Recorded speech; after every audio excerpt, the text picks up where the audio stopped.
Lo que estos investigadores hicieron fue utilizar una bacteria, un tipo de bacteria que se llama micoplasma. Y este genoma de la bacteria lo unieron a un genoma sintetizado químicamente, un genoma que era esencialmente el genoma de otro micoplasma, es decir, era una molécula sintetizada químicamente, pero de otra especie de esta bacteria. Y lo que obtuvieron fue una bacteria que vivía con el genoma sintético. Entonces, un experimento clásico ya es utilizar a una bacteria también para introducirle un gen, por ejemplo, el gen de la insulina humana, y obtener una bacteria que es capaz de producir la insulina humana.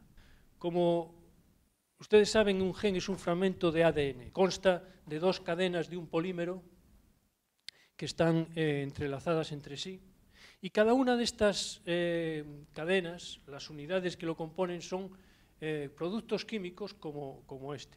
Son 4 productos químicos, adenina, timina, citosina y guanina, que generan las distintas variantes del ADN que existen.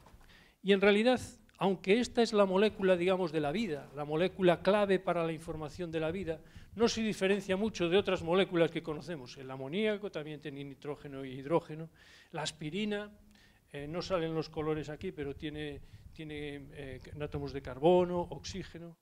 Es decir, que no hay nada especial en la molécula de adenina. Uno podría tener tabletas de adenina igual que tiene tabletas de aspirina. Y sin embargo, estos compuestos químicos que uno puede disolver en agua, que uno se puede tomar, estos compuestos son los que de alguna manera determinan toda la información que compone el lenguaje de la vida. ¿Cómo lo hace? Uno puede considerar el genoma como un texto. Entonces tenemos aquí 2 tipos de texto.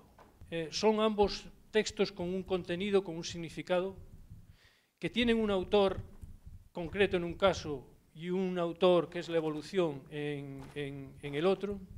La novela de 100 años de soledad utiliza un alfabeto de 28 letras y tiene unas 700.000 letras, son las que componen el texto completo.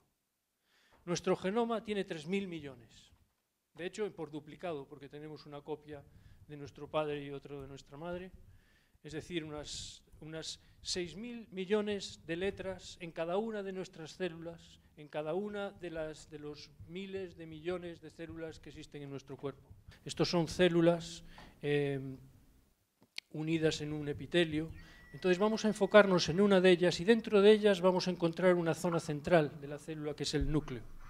En el núcleo encontramos el ADN que está empaquetado cuidadosamente y estas moléculas de ADN, en el momento en el que se van a producir una proteína, estas moléculas se abren y se empieza a copiar una de las cadenas del ADN en forma de otra molécula que se llama ARN. Las enzimas, la maquinaria que utiliza esto, llega a producir estas moléculas de ARN que se ensamblan y una vez que están ensambladas salen del núcleo de la célula al exterior y fuera del núcleo de la célula, navegando por el espacio de la célula, se encuentran con una maquinaria que reconoce las letras y las traduce en forma de proteínas. Las proteínas se pliegan hasta generar las moléculas de proteína completas, que son las que van a tener funciones en la célula. Esto es el paradigma de la expresión génica, es decir, de cómo nuestro genoma produce productos de interés.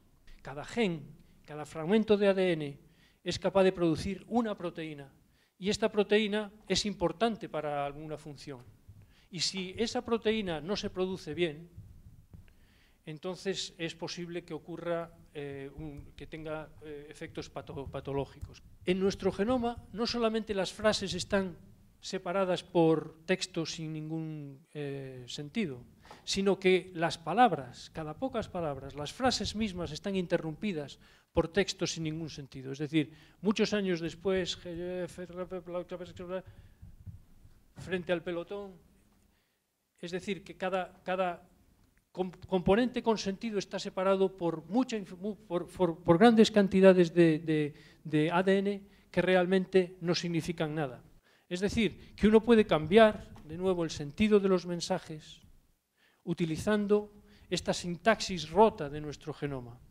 Y como ven, se pueden generar, en el caso del gen de la parte superior, como unos 500 mensajes distintos a partir de un único gen, y en este otro caso se pueden generar 38.000 mensajes distintos a partir de un único gen.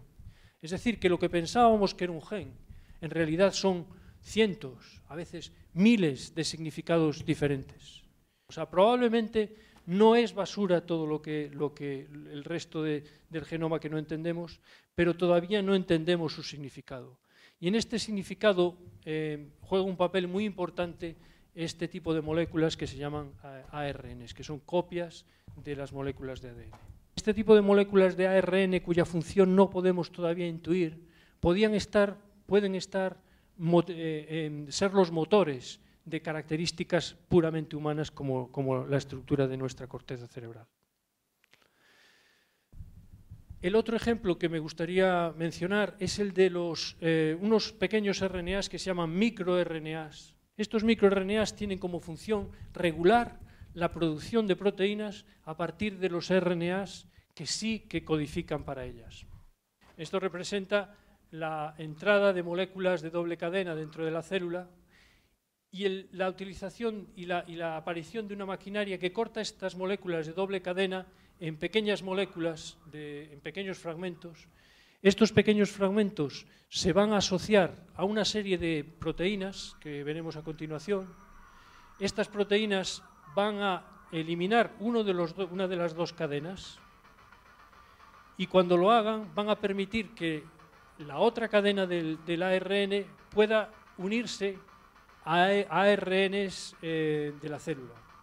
Cuando ocurra esto por complementariedad entre las bases, de la misma manera que existe complementariedad entre las dos cadenas del ADN, otra serie de enzimas van a cortar la molécula del ARN mensajero y una vez que está cortado la molécula del ARN mensajero, este ARN mensajero se va a degradar y por lo tanto el gen se va a inactivar. Esta es la manera en la que los microRNAs controlan la expresión génica. Y no solamente lo controlan de esta manera sobre un gen concreto, sino que frecuentemente los microRNAs no regulan un solo gen, sino que regulan varios a la vez.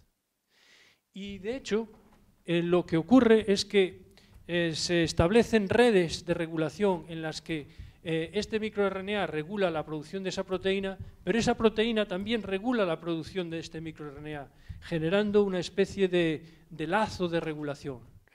Y esta otra proteína puede establecer una función similar sobre el otro gen. Entonces, la idea fundamental que ha sido de alguna manera disparada por el análisis de los microRNAs es que los genes no son entidades aisladas, sino que están hablando entre sí continuamente y se regulan de una manera muy coordinada. Esto tiene dos repercusiones, dos consecuencias. Una primera consecuencia es que ya no podemos ver un organismo vivo como un flujo de un gen, una proteína, una función, sino que los genes están interactuando entre ellos y todo lo que ocurre en un gen está afectando a muchos otros genes. Es decir, no se trata de un sistema estático, sino de un sistema dinámico, un sistema de gran cooperatividad.